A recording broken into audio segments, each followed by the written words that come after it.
Aku akan jadi raja bajak laut. Kalimat yang terdengar seperti lelucon. Seorang anak remaja dengan tubuh kurus, mengenakan topi jerami lusuh, mengucapkannya dengan senyum polos dan keyakinan mutlak. Tapi justru dari mulut Luffy yang penuh tawa, dunia tahu apa itu arti mimpi. Luffy bukan karakter yang bicara tentang takdir atau tentang jalan hidup yang telah digariskan oleh langit. Ia bukan keturunan bangsawan, bukan penyelamat yang ditunjuk oleh sejarah, dan bukan pula pemilik darah suci.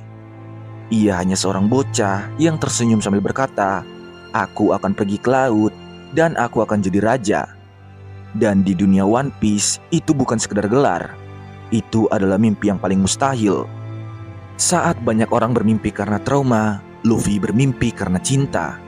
Mimpinya lahir bukan dari kehilangan, tapi dari inspirasi. Ia tidak mengejar kekuasaan karena dunia menolak dirinya. Ia mengejar laut karena seseorang pernah tersenyum padanya dan berkata, "Kau harus percaya pada impianmu." Itulah keindahan dari filosofi Luffy. Mimpi bukan untuk pelarian, tapi arah. Ia tidak pernah menghindar dari dunia, ia menabraknya. Ia tidak pernah takut gagal, ia hanya takut menyerah.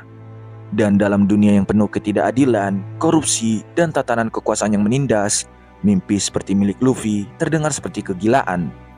Tapi kegilaan itulah yang menyelamatkan dunia. Namun, jalan menuju mimpi bukanlah taman bermain. Di sepanjang laut, Luffy harus kehilangan. Kehilangan saudara, kehilangan kendali, kehilangan harga diri. Tapi tidak pernah sekalipun kehilangan keyakinan. Karena baginya, mimpi bukanlah tentang menjadi lebih kuat dari orang lain. Bukan tentang menjadi nomor satu, tapi tentang menjadi bebas. Dan itulah mengapa lautan adalah simbol terbesarnya. Laut tidak pernah tetap, tidak bisa dikendalikan, tapi tetap indah, dan selalu memberi arah bagi mereka yang mau bermimpi. Luffy tidak pernah punya rencana besar, tidak pernah punya peta politik, tapi dia punya satu hal yang dunia modern sering lupa: keyakinan buta terhadap satu impian. Ia tidak tahu bagaimana caranya menjadi raja bajak laut, ia bahkan tidak pernah tahu apa itu artinya. Tapi ia tahu bahwa jika ia menyerah, maka dunia menang, maka ketakutan menang. Dan ia menolak tunduk. Ia menolak menjadi seperti orang-orang dewasa yang menyerah pada hidupnya sendiri. Karena dalam hidup yang keras, penuh penindasan, penuh sistem yang menelan manusia, satu-satunya cara untuk menang adalah tetap percaya. Di dunia nyata, kita semua punya grand line masing-masing.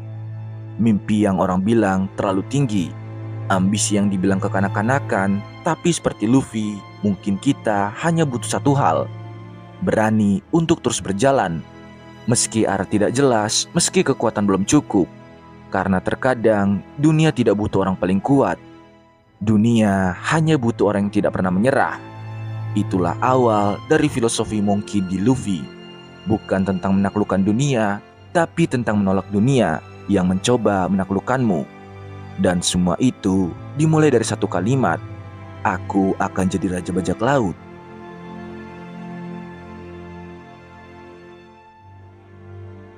Aku tidak bisa menjadi raja bajak laut tanpa mereka. Monkey D. Luffy bukanlah pahlawan yang berdiri sendirian. Ia bukan penyelamat yang turun dari langit. Ia adalah manusia biasa dengan tawa bodoh, perut tak pernah kenyang, dan hati yang terlalu besar untuk dunia yang terlalu kecil. Dan satu hal yang ia pahami sejak awal adalah, kau tidak bisa mengarungi lautan sendirian. Di antara gelombang, badai, dan musuh-musuh yang terlalu kuat untuk dihadapi sendirian, Luffy membangun sesuatu yang tak kasat mata. Sebuah kapal yang tidak hanya terbuat dari kayu, tetapi dari hati yang saling mempercayai. Dalam dunia One Piece, nakama bukan sekedar rekan. Itu adalah keluarga yang kau pilih sendiri. Bukan karena darah, bukan karena kewajiban, tapi karena keyakinan. Keyakinan bahwa ketika dunia mencoba merobekmu, akan ada seseorang yang menggenggam lenganmu dan berkata, "Aku bersamamu." Luffy bukan hanya menghimpun kekuatan, ia menghimpun manusia-manusia yang pernah patah. Robin yang percaya dirinya hanya alat, Brook yang kehilangan segalanya, Franky yang hidup dalam penyesalan, Nami yang hatinya penuh luka, Zoro yang bertekad mengorbankan segalanya demi janji. Dan apa yang Luffy lakukan, ia tidak mengubah mereka dengan pidato besar. Ia tidak menyembuhkan mereka dengan kebijaksanaan agung. Ia hanya berdiri dan percaya pada mereka dengan cara paling sederhana dan paling tulus, seolah berkata, "Kau berharga, karena aku percaya kau berharga." Luffy tidak memilih kru karena mereka kuat. Ia memilih mereka karena ia peduli. Dan dalam dunia yang terobsesi kekuatan dan kasta, Luffy adalah simbol pembengkangan. Simbol bahwa nilai seseorang tidak ditentukan oleh masa lalunya, atau statusnya, atau jenis kelaminnya, atau rasnya, tapi oleh satu hal, seberapa besar ia mau melangkah bersama orang lain. Dan ketika persahabatan itu retak, ketika es jatuh dalam pelukannya, Luffy tidak hanya kehilangan seorang saudara, ia kehilangan arah. Untuk pertama kalinya, ia sadar bahwa dirinya lemah. Dan bahwa tidak peduli seberapa keras ia bertarung, ia tidak bisa selalu menyelamatkan semua orang. Tapi disitulah letak keindahannya. Karena Luffy bukan pahlawan tanpa celah. Ia menangis, ia putus asa, ia gagal. Namun ketika ia kembali bukan untuk membalas dendam, tapi untuk menjaga agar tidak ada lagi yang harus kehilangan orang yang mereka cintai. Topi jerami adalah cermin dari hati Luffy. Setiap kru adalah bayangan dari keberanian, luka, dan cinta yang ia miliki. Dan setiap pertarungan mereka bukan hanya untuk harta atau gelar, tapi untuk satu hal, kebebasan bersama. Karena di kapal bernama Going Merry hingga Thousand Sunny yang bergerak bukan hanya kayu dan layar, tapi hati, luka, dan mimpi yang saling menopang. Itulah filosofi kedua dari Monkey D. Luffy. Sendirian kau bisa melangkah, tapi bersama kau bisa terbang. Dan bagi Luffy, menjadi raja bajak laut bukan soal menguasai lautan, tapi tentang menemukan keluarga yang bersedia mati bersamamu, agar bisa hidup bersama.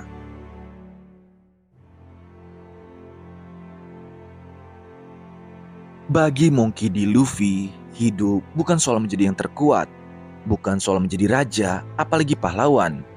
Hidup baginya adalah satu kata yang sederhana, namun tak semua orang mampu memilikinya. Kebebasan. Kebebasan untuk tertawa di tengah kekacauan, kebebasan untuk menangis di pelukan teman, kebebasan untuk memilih jalan yang bahkan tampak mustahil. Dan di dunia One Piece yang penuh sistem kasta, ketidakadilan, dan kekuasaan yang korup, kebebasan adalah bentuk pemberontakan yang paling murni. Luffy tidak hidup untuk tunduk. Ia tidak pernah punya keinginan untuk mematuhi struktur. Ia tak peduli apakah itu pemerintah dunia, angkatan laut, atau bahkan Yonko yang paling menakutkan sekalipun. Ketika semua orang bicara tentang takdir, Luffy bicara tentang pilihan. Dan disitulah letak jiwa eksistensialis Luffy yang sesungguhnya. "Aku ingin jadi raja bajak laut," katanya. Tapi kalimat itu tidak berarti ia ingin berkuasa atas dunia bajak laut. Kalimat itu berarti ia ingin menjadi orang yang paling bebas di lautan ini. Itu bukan ambisi, itu pernyataan eksistensi. Luffy tidak peduli dengan gelar. Ia tidak butuh disembah, tidak haus atas nama besar. Yang ia butuhkan hanyalah kapal, teman, laut yang luas, dan kebebasan untuk mengikuti hatinya kemanapun angin membawanya. Inilah mengapa dia tak pernah tertarik pada tahta. Meski setiap tindakannya membuatnya layak memilikinya. Ia bukan hidup untuk mengatur orang lain. Ia hidup agar tidak ada yang bisa mengatur dirinya. Luffy adalah antitesis dari sistem. Di saat dunia berusaha membentuk manusia agar tunduk, agar mematuhi, agar sesuai standar, Luffy muncul sebagai simbol kekacauan yang tulus. Bukan untuk menghancurkan dunia, tapi untuk menyatakan, "Aku hidup karena aku memilih hidupku sendiri."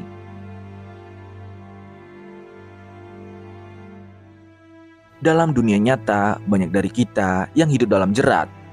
Jerat pekerjaan, jerat ekspektasi keluarga, jerat standar sosial yang tidak kita pahami tapi tetap kita patuhi.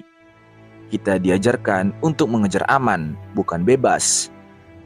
Tapi Luffy mengajarkan bahwa bebas bukan soal lari dari tanggung jawab. Bebas adalah saat kita bisa menatap langit dan tahu bahwa arah hidup ini adalah keputusan kita sendiri, bukan milik siapapun. Dan tentu, kebebasan bukan tanpa risiko. Luffy berkali-kali hampir mati demi mempertahankan kebebasan itu. Ia kehilangan Ace, ia dihajar oleh dunia, ia terdampar dalam kesedihan yang membuatnya menangis, berteriak, bahkan ambruk. Tapi ia tidak pernah mengorbankan prinsip dasarnya, bahwa ia tidak akan hidup dalam dunia yang mengatur langkahnya. Eksistensialisme Luffy bukan sekedar konsep, ia mempraktikannya setiap hari. Dia tidak mencari makna hidup dari luar, dia menciptakan makna hidupnya sendiri, dengan kebebasan sebagai fondasinya. Dan karena itulah, Luffy lebih dari seorang bajak laut. Ia adalah deklarasi hidup, pernyataan bahwa meskipun dunia tidak adil, kita masih bisa memilih, masih bisa menolak, masih bisa menjadi manusia yang utuh.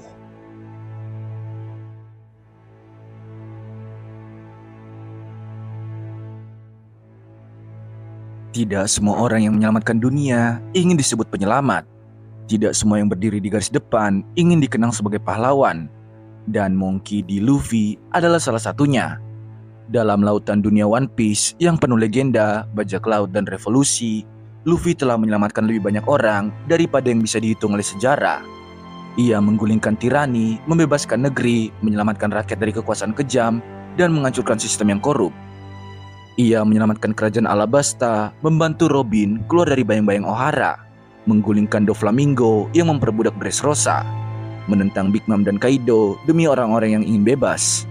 Tapi ironisnya, ketika dunia mulai melihatnya sebagai sosok penyelamat, Luffy hanya menjawab dengan satu kalimat yang menggambarkan seluruh jiwanya.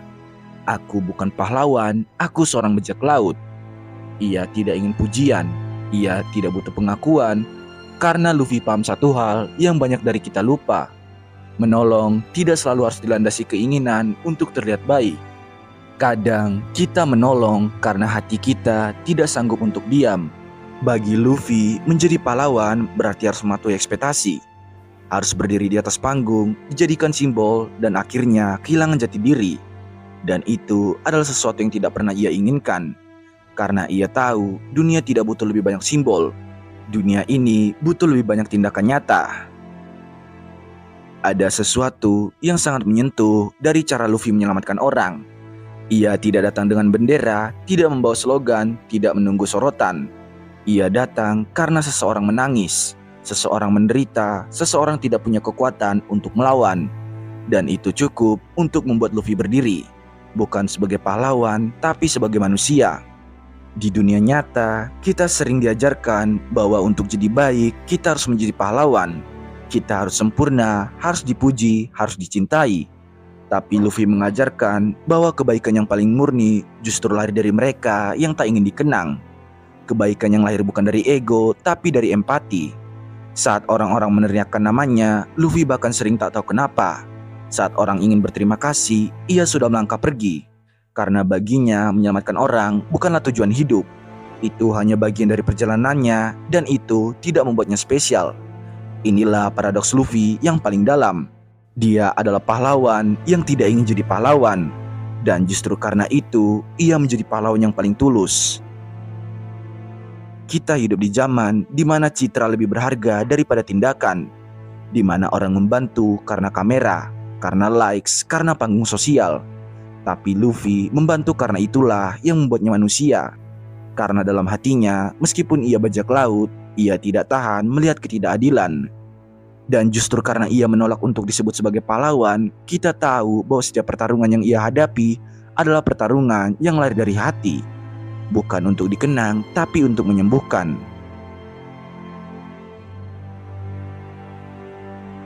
Setiap impian besar menuntut pengorbanan yang besar. Dan dalam perjalanan Luffy menuju kebebasan, lautan bukan satu-satunya hal yang harus dihadapi. Karena yang lebih menyakitkan dari gelombang adalah kehilangan. Orang-orang sering melihat Luffy sebagai sosok yang selalu tersenyum, selalu tertawa, memakan daging, melompat tanpa ragu ke dalam bahaya. Tapi siapapun yang mengikuti kisahnya lebih dalam, tahu ada luka yang sangat besar tersembunyi di balik tawanya. Luka yang bahkan tidak pernah sembuh. Luka yang ia pendam demi orang-orang di sekitarnya. Luffy bukan hanya seorang kapten. Dia adalah pusat emosional dari seluruh kelompok topi jerami. Ia menjadi penyangga, tempat berpulang, matahari yang menghangatkan. Namun tidak banyak yang tahu betapa seringnya Luffy merasa dingin di dalam. Kematian Ace adalah titik nadir. Kita menyaksikan sendiri bagaimana untuk pertama kalinya Luffy benar-benar hancur. Bukan karena ia kalah, tapi karena untuk pertama kali dalam hidupnya, ia tidak bisa menyelamatkan seseorang yang sangat ia cintai. Aku terlalu lemah, aku tidak bisa menyelamatkan siapa-siapa, ucap Luffy setelah kematian Ace. Luffy bukan dewa, ia tidak sempurna. Ia adalah anak muda yang ingin melindungi teman-temannya. Tapi ketika ia gagal, dunia runtuh. Dan saat itulah kita lihat sisi terdalam Luffy. Seorang manusia yang benar-benar rapuh, namun tetap memilih untuk berdiri kembali. Karena itulah keindahan Luffy. Ia bukan bajak laut yang tak terkalahkan, ia jatuh. Ia menangis, ia hancur berkali-kali. Tapi ia selalu bangkit. Bukan karena tidak merasa sakit, tapi karena ia tahu jika ia berhenti, semua orang yang mempercayainya akan ikut hancur. Setiap petualangan membawa luka baru. Saat Robin memohon untuk diselamatkan, saat Nami menangis meminta tolong, saat Vivi harus berpisah demi negaranya, saat Going Merry mati dan mereka kehilangan kapal pertama yang menjadi rumah, Luffy mengalami semuanya. Tapi ia tetap tersenyum. Bukan karena tidak merasa, tapi karena ia tahu senyum itu adalah alasan teman-temannya tetap kuat. Dan itulah harga dari kebebasan yang ia perjuangkan. Bebas untuk menanggung beban dunia demi orang-orang yang ia cintai. Tidak ada yang memberitahu kita bahwa mimpi akan datang dengan air mata. Bahwa menjadi kapten bukan hanya tentang memimpin kapal, tapi juga memikul trauma semua orang di dalamnya. Dan Luffy menerima itu semua. Tanpa keluhan, tanpa permintaan balas jasa. Luka-luka itu tidak menghilang, tapi Luffy mengubahnya menjadi tekad, menjadi kompas, menjadi pengingat bahwa dunia ini memang tidak selalu adil. Tapi jika kau cukup kuat untuk terus berjalan, maka kau bisa menciptakan dunia yang baru. Satu langkah, satu senyum, satu tawa, meskipun di dalam hatimu masih menyimpan tangis. Inilah yang membuat Luffy lebih dari sekedar tokoh anime. Ia adalah perwujudan dari jiwa yang tidak pernah menyerah meski hancur. Sebuah pengingat bahwa untuk bermimpi besar, kau harus siap kehilangan. Dan untuk melindungi orang lain, kau harus rela dilukai. Dan meskipun luka itu tidak pernah benar-benar sembuh, Luffy terus berdiri. Karena itulah satu-satunya cara untuk terus mencintai dunia yang tidak sempurna ini.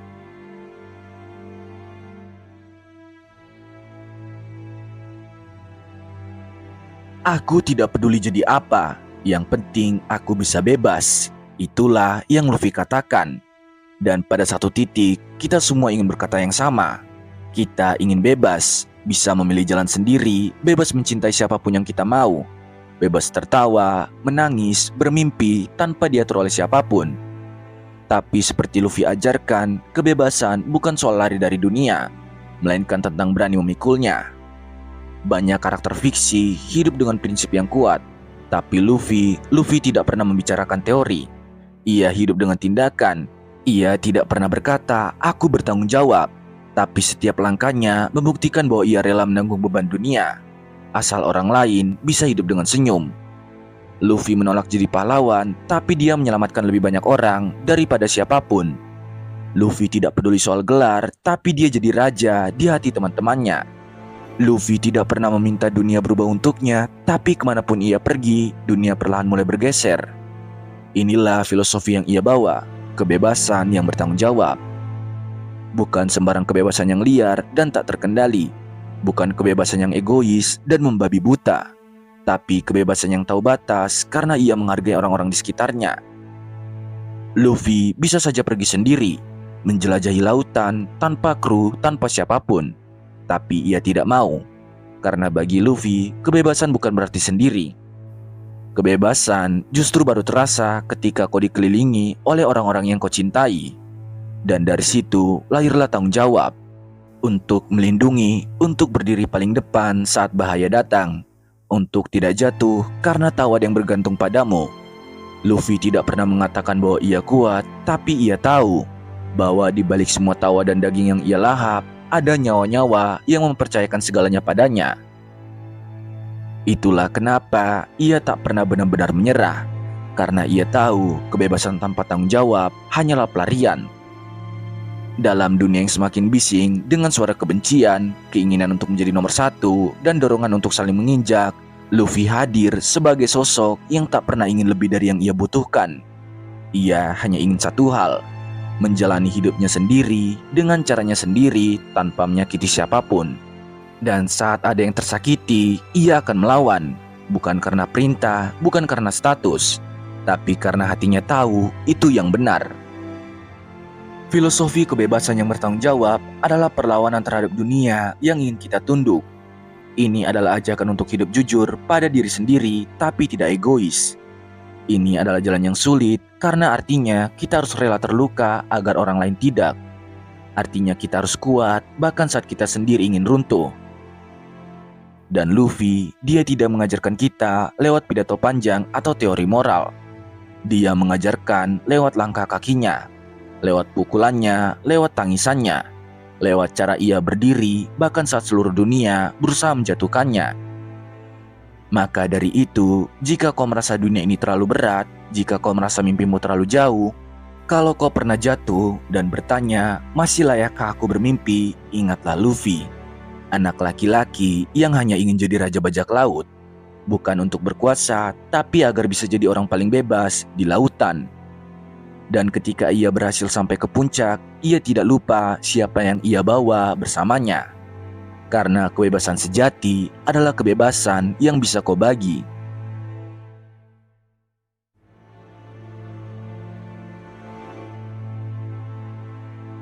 Dunia ini tidak pernah adil. Keadilan selalu berpihak pada mereka yang kuat. Kebebasan hanya milik yang memiliki kuasa. Dan mimpi seringkali dikubur sebelum sempat tumbuh. Tapi di tengah dunia seperti itu, lahirlah seorang anak laki-laki dari desa kecil yang tak punya apa-apa selain topi jerami dan mimpi besar. Namanya Monkey D. Luffy. Luffy tidak pernah berkata ingin mengubah dunia, tapi justru karena itu ia berhasil mengguncangnya. Ia tidak menyerukan revolusi, tidak peduli pada gelar pahlawan atau penjahat.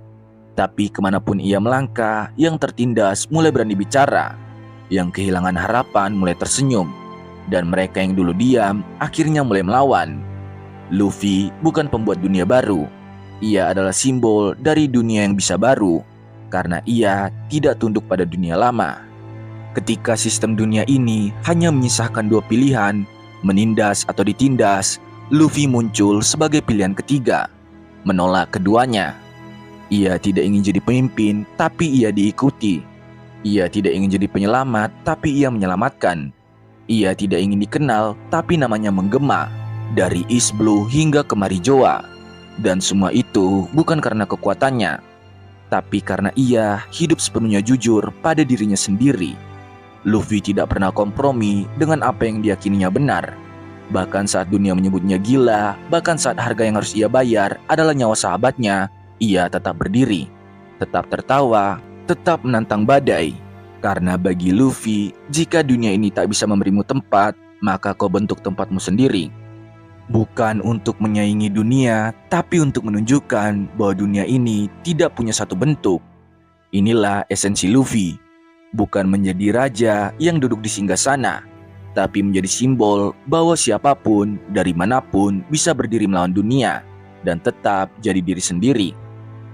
Karena di lautan ini, yang kau butuhkan bukan gelar, uang, atau nama besar. Yang kau butuhkan hanyalah teman yang kau percaya, mimpi yang tak bisa mati, dan hati yang tidak bisa dibeli dunia. Filosofi Luffy bukan untuk mereka yang ingin jalan mudah, tapi untuk mereka yang pernah jatuh, pernah ditertawakan karena mimpi, pernah dianggap tak penting, dan tetap memilih untuk berdiri. Kalau dunia ini tak bisa memberiku tempat, maka akan kuperjuangkan dunia yang bisa. Itulah suara dalam diri Luffy, dan juga mungkin suara dalam diri kita semua. Kita hidup dalam dunia yang ingin kita ikut aturan mereka, yang ingin kita diam saat dipukul, tunduk saat ditindas, dan berhenti bermimpi karena katanya sudah terlambat. Tapi Luffy membuktikan bahwa satu orang, satu hati yang jujur bisa menantang dunia, bisa membawa perubahan, bisa menjadi cahaya di tengah laut yang paling gelap sekalipun. Maka jika suatu hari kau merasa kehilangan arah, ingatlah, kau tidak sendiri. Selama kau tetap memegang mimpimu, selama kau tetap berjalan dengan keyakinanmu, kau adalah nakama Luffy di lautan mimpi yang sama. Karena dunia ini memang tak adil, tapi bersama kita bisa bentuk dunia baru. Satu langkah, satu mimpi, satu topi jerami pada kepala kita masing-masing. Dan terima kasih.